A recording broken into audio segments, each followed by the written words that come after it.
tudo bem com vocês?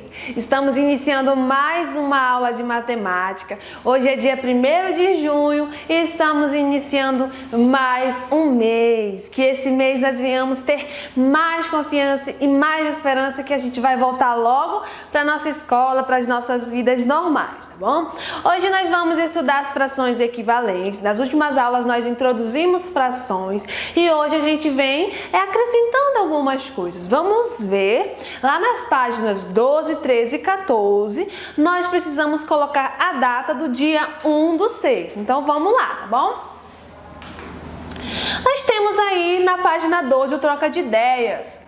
Observe as frações que a professora do 5º ano representou no quadro. Então, nós temos aí a fração 1/2, 2/4 e 4/8. Essas três frações são equivalentes, tá bom? Nós visualizamos aqui 1/2 é igual a 2/4 e 1/2 é igual a 4/8. Vamos observar que esses inteiros possuem o mesmo tamanho, foram divididas em partes diferentes, mas a coloração delas vai exatamente ao mesmo tamanho, né? Na representação nós vamos observar sempre isso, o mesmo tamanho do inteiro e o mesmo tamanho das partes que foram pintadas, tá bom? Aqui, por exemplo, aí nós vamos entender também trabalhando na numeração, a numeração da fração através da multiplicação ou da divisão. Nós vamos ver um exemplo aqui que 1/2 foi multiplicado por 2 e aí o numerador foi multiplicado por 2, deu 2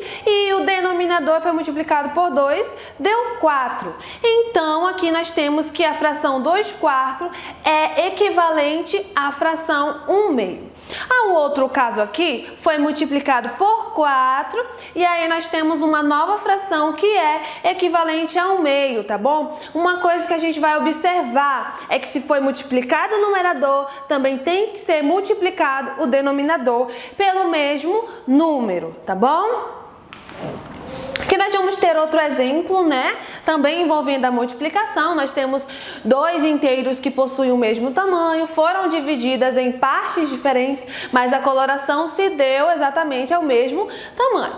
Vamos observar que a fração 2/3 é equivalente, que é igual, no caso, a 6/9. Foi multiplicado, a gente vai observar a seguinte situação, tá bom? De 2 para 6 aumentou e de 3 para 9 também aumentou. Quando aumenta, a gente vai trabalhar a situação de que foi multiplicado, tá bom? Então, a gente vê aqui que foi multiplicado de 2 para 3, foi multiplicado de 2 para 6, foi multiplicado 3. E de 3 para 9 foi multiplicado 3, tá bom?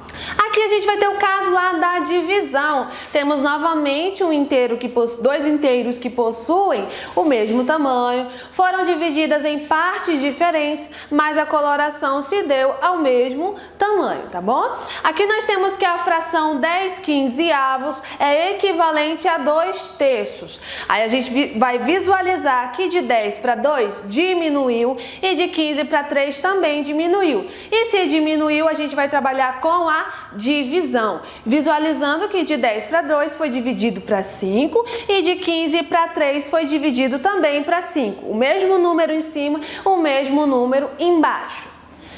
Aí a gente tem aí uma atividade, aprender é divertido, aí na página 14. Vamos jogar o descobridor de frações equivalentes. Então a gente precisa ir lá no material de apoio, tá bom? E aí a gente vai visualizar os retângulos de frações do material de apoio. Então é o seguinte, é exatamente esse aqui, tá bom? Mas uma dica que eu dou para vocês é apenas recortar o inteiro, tá bom? E não recortar essas partezinhas, que aí fica mais fácil pra gente visualizar, ok? Então, antes da gente começar, eu vou explicar para vocês que tem umas regrinhas dadas pelo livro, mas como a gente não está em sala de aula, a tia precisou adaptar um pouquinho para vocês. Foi dada aqui umas frações originais, 1/2, 1/3, 1/4, 4/8 e 6/10, tá bom? E aí, quantas frações equivalentes nós podemos encontrar aí com esses inteiros no material de apoio? De 1/2 são 5 frações, de 1/3 2 frações, 1/4 2 frações, 4/8, 3 frações e 6/10, uma fração. Não é para vocês escreverem 5 frações, 2 frações, e sim as frações ditas, tá bom? E aqui os pontos vai depender da quantidade de frações que vocês acertaram. Se vocês escreverem as 5 frações que são equivalentes a 1/2, são 5 pontos. Se escreverem as 2 frações que são equivalentes a 1/3, são 2 pontos. E assim sucessivamente. Agora a tia já volta para dar um exemplo para vocês, tá bom? Então aqui eu vou dar um exemplo para vocês, né? Das 5 frações que são equivalentes a 1/2, tá bom? Então eu vou posicionar aqui, encontrando aqui que 1/2 é essa, verde claro, né? Visualizando que 1/2 é dado até essa linha aqui. Então, com o auxílio de uma régua, eu vou localizar as frações que dão exatamente o mesmo tamanho, tá bom? Então, inicialmente, aqui de baixo para cima, eu visualizo que essa aqui de 1/4 e 1/4 deu exatamente na linha. 1/4 e 1/4, esse aqui são 2 partes, dá 2/4. Então, eu já escrevo aqui 2/4. Depois eu vou fazer o teste nela para ver se ela é equivalente mesmo, tá bom? A próxima, que deu exatamente na linha, foi essa de 1/6. São 3 partes de 1/6, então dá 3/6. Próximo é 3/6. Vamos para a próxima. Agora deu exatamente aqui na linha essas de 1/8. Quantas partes? 1, 2, 3, 4. Então dá 4/8. Próximo, vamos seguindo a ordem. Localiza a régua certinho. A gente tem o próximo aqui, 1/10. Quantas partes? 1, 2, 3, 4, 5. Então é 5/10. E aí a gente vai ter o último aqui, que vai ser esse de 1/16. Quantas partes? 1, 2, 3, 4, 5, 6, 7, 8. Então é 8/16. Agora a gente vai fazer o teste, tá bom? Observando que a fração inicial é 1/2. Vamos lá. 1/2. Aqui a gente tem o numerador 1, de 1 para 2 aumentou. Aumentou quanto? Foi multiplicado por quanto? Seria por 2. Tanto o numerador como o denominador a gente observa que foi multiplicado por 2. Aqui 1/2 e a gente tem 3/6. Foi multiplicado por 3. E aqui a gente visualiza 1/2 e 4/8. Foi multiplicado por 4. Aí, essa próxima aqui, nós temos 1/2 e 5/10, foi multiplicado por 5. E aí, a gente tem 1/2 e 8/16, foi multiplicado por 8, tá bom? Toda vez que a gente tiver essa ideia de que aumentou, a gente vai visualizar e observar para que número foi multiplicado. Se não apresentar esse tipo de situação de que foi multiplicado, ela não é equivalente, tá bom? E é isso, gente. Concluam as demais. E é isso, gente. Espero que vocês tenham acertado todas as frações que foram pedidas aqui. Quem acertar todas, aí sim a gente vai concluir que você é exatamente o descobridor de frações equivalentes, tá bom? Então vamos lá, concluindo a nossa aula de hoje, onde a gente trabalhou a ideia central, né, de frações equivalentes, entendendo que a gente, quando aumenta, foi multiplicado e quando diminui, foi dividido, mas sempre multiplicando ou dividindo o numerador e o denominador pelo mesmo número, que assim se mantém com o mesmo valor, só vai modificar alguma coisinha aí, mas elas vão ser equivalentes, tá bom? E aí na próxima aula a gente vem com mais atividades relacionadas a frações equivalentes.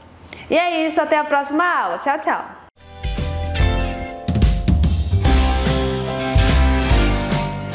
Olá, quinto ano, tudo bom com vocês? Vamos seguindo então as nossas aulas de História. Hoje, 1º de 6 de 2020, agora com o assunto sobre os os diferentes registros da história. Vamos falar agora sobre os diferentes registros da história. Como assim, professora, diferentes registros da história?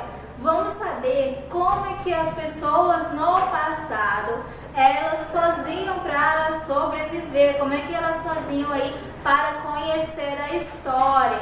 E hoje, como é que a gente sabe a história do passado? Através de quê? Como é que eu sei sobre a história dos gregos, dos romanos, dos egípcios? Através de quê? Através do que os antepassados nos deixaram aí. Por exemplo, documentos, monumentos, vasos, materiais também, ou vários tipos de materiais que os antepassados nos deixaram. Como é que aí os arqueólogos eles conhecem sobre a idade desses objetos? Tudo isso através de registros deixados pelos antepassados. Esses registros, eles têm aí um nome, são chamados de quê? Fonte histórica, Fonte histórica. Para você, por exemplo, eu não sei a história dessa música, eu quero conhecer essa música. O que você vai fazer? Você vai lá e buscar a história dessa música. Aquele filme, vamos conhecer um pouco da história daquele filme. É sobre o que aquele filme? Você vai lá e vai buscar a história desse filme ou a história do livro que você estava lendo. Então você vai conhecer um pouquinho sobre o que? O que está acontecendo aí por trás, o que é? Se eu vejo um objeto, um vaso tão bonito, eu preciso conhecer a história desse objeto, não é verdade? Eu preciso conhecer a história. Então eu vou em busca de quê? De registros.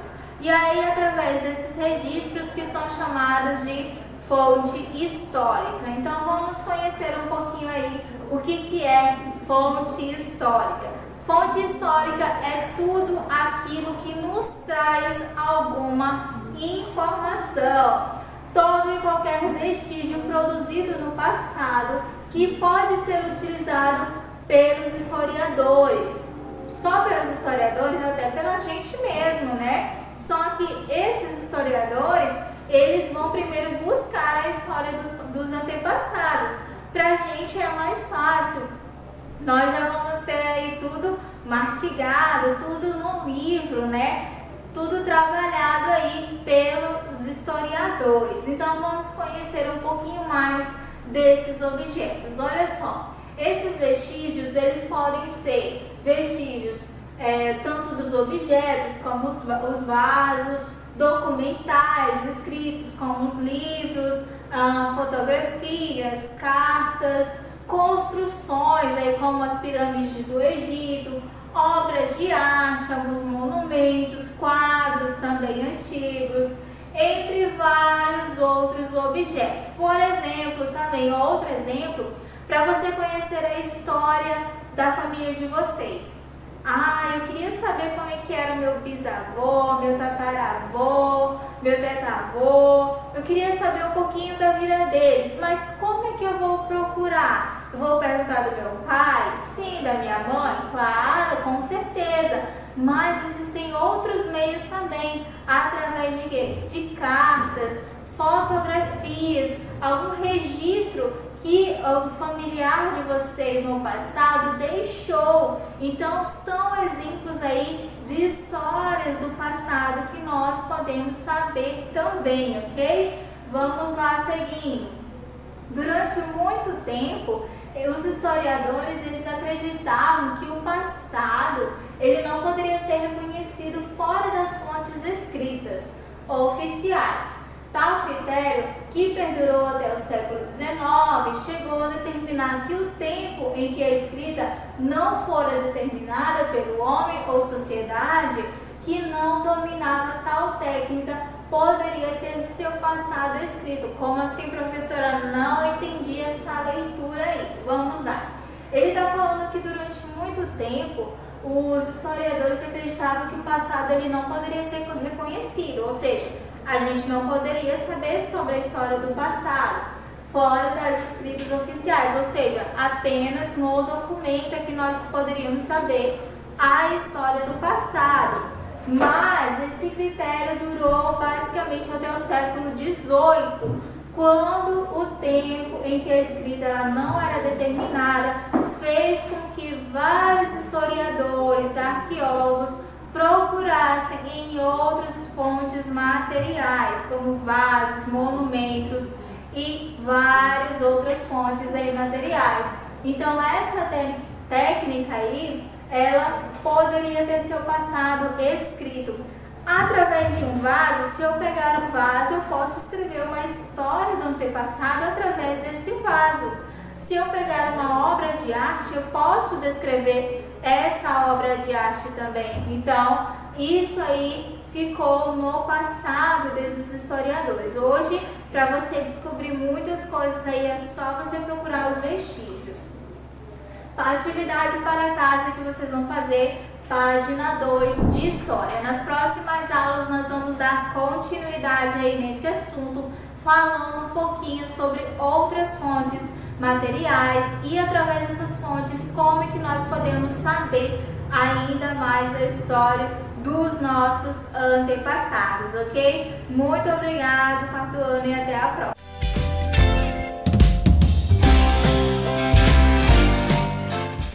E aí, galerinha, beleza? O que a gente vai fazer hoje? Atividade prática de novo, só que agora a gente vai alongar, tá?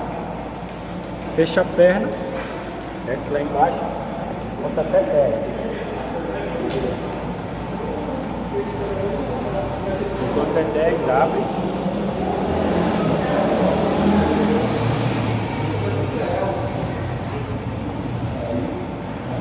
Trocou.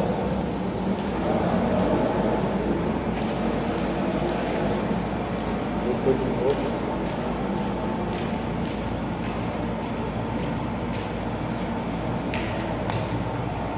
Fecha a perna, estica o braço.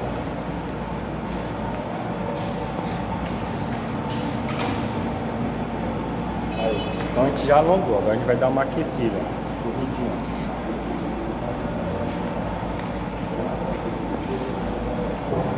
Correu, trocou.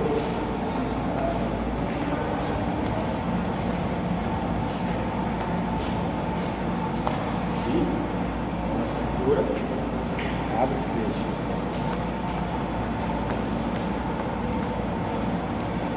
Certo? Já deu para dar uma aquecida, agora a gente vai começar a aula. Agora a gente vai começar a aula e no final a gente faz nosso alongamento final. Beleza? E aí, galerinha, beleza? Quem fala aqui é o professor Thiago de Educação Física. A aula de hoje é de handebol, handball, que o pessoal fala, certo? Eu montei aqui, ó, alguns obstáculos, se fosse jogador, montei bola, ó.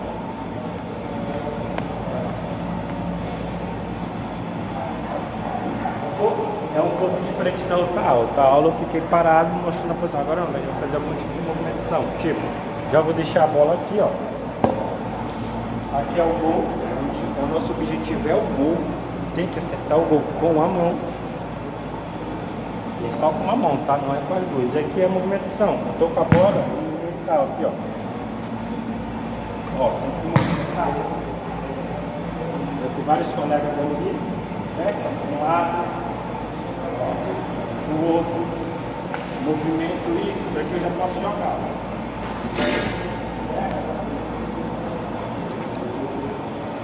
Aí vem pra cá sempre fora da área. Isso aqui é a área.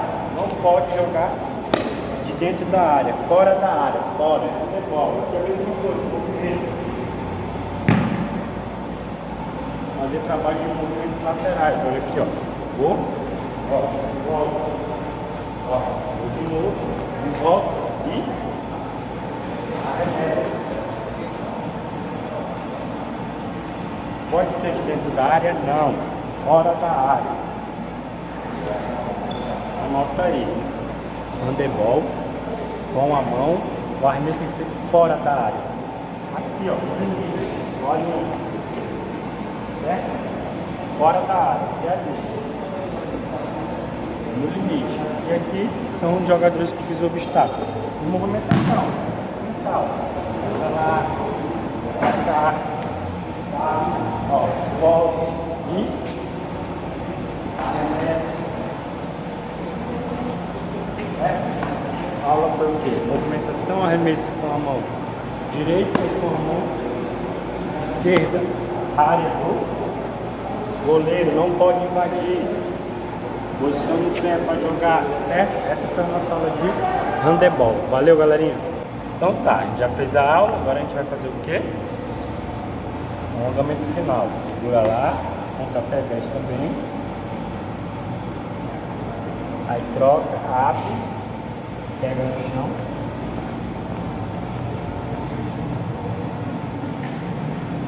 Troca.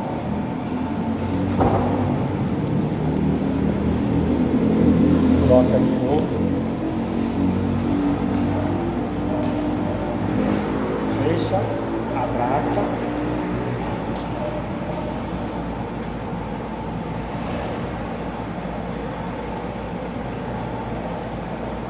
Aí. Fechou, até a próxima aula. Valeu?